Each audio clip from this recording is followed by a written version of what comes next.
오늘 하루도 정말 열심히 살았는데 이상하게 마음 한구석이 텅 빈 것처럼 느껴지는 밤이 있죠. 해야 할 일은 분명 다 해냈는데도 불을 끄고 누우면 문득 이런 생각이 올라와요. 나 지금 잘 살고 있는 걸까? 남들은 다 어딘가로 성큼성큼 나아가는 것 같은데 나만 제자리를 맴도는 것 같은 밤. 그런 밤이면 잠도 쉽게 오지 않아요. 핸드폰 속 누군가의 하루는 오늘도 눈부신데 내 하루만 흐릿하게 느껴지고요. 그런 당신에게 오늘은 한 철학자의 문장을 들려드리고 싶어요. 나를 죽이지 못하는 고통은 나를 더 강하게 만든다. 니체가 남긴 말이에요. 어쩌면 너무 유명해서 오히려 흔한 응원처럼 가볍게 들리는 말일지도 몰라요. 그런데 이 문장이 어떤 삶에서 나왔는지를 알고 나면 이 말은 전혀 다르게 들리기 시작해요.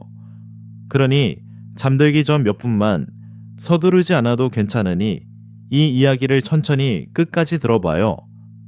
니체는 흔히 강철 같은 철학자로 기억되지만 사실 그의 삶은 통증의 연속이었어요. 24살에 최연소로 바젤대학의 교수가 됐지만 평생 편두통과 위장병, 그리고 거의 보이지 않는 눈이 그를 따라다녔죠. 결국 35세 그 좋다는 교수 자리를 스스로 내려놓아야 했어요. 건강이 더는 버텨주지 않았으니까요. 남들이 보기엔 완전한 실패였어요. 직장도 건강도 미래도 한꺼번에 잃어버린 사람.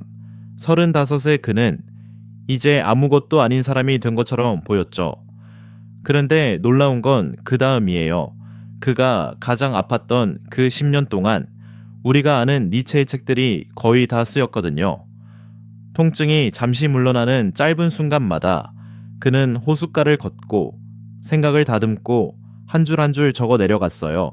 하루 대부분을 앓고 겨우 두어 시간 쓸 수 있는 날도 많았다고 해요. 인생에서 가장 어두웠던 시간이 그의 인생에서 가장 깊은 시간이 된 거예요.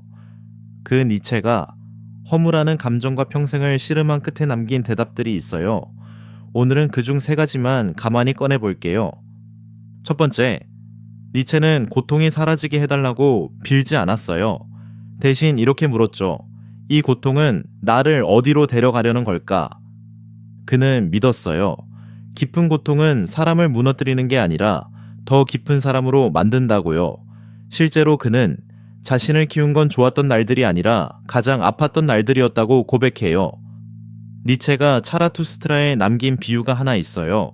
하늘 높이 자라려는 나무는 그 뿌리가 어둠 속 깊은 곳으로 뻗어 내려가야 한다.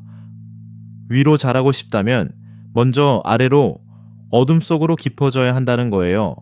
높이와 깊이는 따로 가질 수 없는 한 쌍이라는 거죠.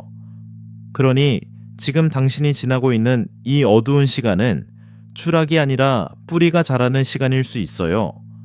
아무것도 자라지 않는 것처럼 보이는 바로 그 시간에 보이지 않는 곳에서 당신은 깊어지고 있는 거예요. 겨울나무가 텅 비어 보여도 죽은 게 아닌 것처럼요. 뿌리는 겨울에도 자라고 있으니까요. 아직 잠들지 않으셨다면 이제 2번째 이야기예요.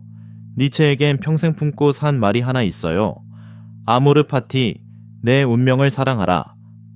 그냥 주어진 대로 살라는 체념의 말이 아니에요. 오히려 정반대예요. 니체는 도망치는 대신 끌어안는 쪽을 택한 거예요. 그는 이렇게 물어요. 만약 지금 이 인생을 토시 하나 바꾸지 못한 채 똑같이 한 번 더 살아야 한다면 당신은 오늘을 어떻게 살겠느냐고. 후회로 흘려보내는 하루가 아니라 다시 살아도 좋다고 말할 수 있는 오늘을 살라는 거예요. 거창한 게 아니어도 돼요. 오늘 마신 따뜻한 커피 한 잔, 잠깐 올려다본 하늘, 무사히 버텨낸 퇴근길. 그 작은 것들에 그래, 이것도 내 삶이지 라고 한번 말해주는 것. 운명을 사랑하는 일은 거기서부터 시작이에요. 잘 풀린 날만 내 인생이고 힘들었던 날은 버리는 날이 아니라 전부 다 하루도 빠짐없이 당신의 인생이에요. 니체는 그렇게 아픈 날들까지 통째로 끌어안는 법을 우리에게 두고 갔어요. 100년이 지난 지금도 그 말이 우리의 밤에 닿는 거고요. 마지막 3번째, 니체가 말한 극복은 남을 이기는 게 아니었어요. 그가 평생 겨룬 상대는 단 한 사람, 어제의 자기 자신이었죠. 남과 비교하는 순간 우리는 늘 가난해져요. 세상엔 언제나 더 빠른 사람, 더 많이 가진 사람이 있으니까요. 그런데 어제의 나와 비교하면 이야기가 달라져요. 오늘의 당신은 어제보다 딱 하루만큼 더 깊어진 사람이거든요. 어제보다 반 걸음이면 충분해요. 니체가 말한 위버맨시는 완벽한 사람이 아니라 어제의 자신을 한 뼘 넘어서는 사람이니까요. 그러니 누군가의 빛나는 한낮과 당신의 고요한 새벽을 비교하지 말아요. 모든 새벽은 아직 해가 뜨지 않았을 뿐이니까요. 당신은 지금 당신의 속도로 당신의 계절을 지나는 중이에요. 그러니 오늘 밤만큼은 잘 살고 있는 건지 스스로를 신문하지 않기로 해요. 니체처럼 아팠던 사람도 그 어둠 속에서 자기 인생의 가장 깊은 문장들을 길어 올렸어요. 당신의 이 허무한 밤도 언젠가 돌아보면 뿌리가 깊어지던 밤이었을 거예요. 그날의 당신은 알게 될 거예요. 그 밤들이 당신을 깊게 만들었다는 걸.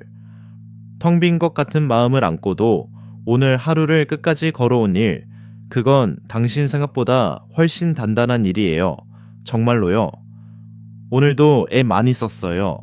그 말을 가장 먼저 당신 자신에게 건네주세요. 이 이야기가 당신의 밤을 조금이라도 덜 허무하게 했다면 구독으로 이 자리에 함께 남아주세요. 다음 밤에도 당신을 다그치지 않는 이야기로 조용히 다시 찾아올게요. 오늘의 어둠은 내일의 뿌리가 되어 당신은 지금도 보이지 않는 곳에서 자라는 중이니까요.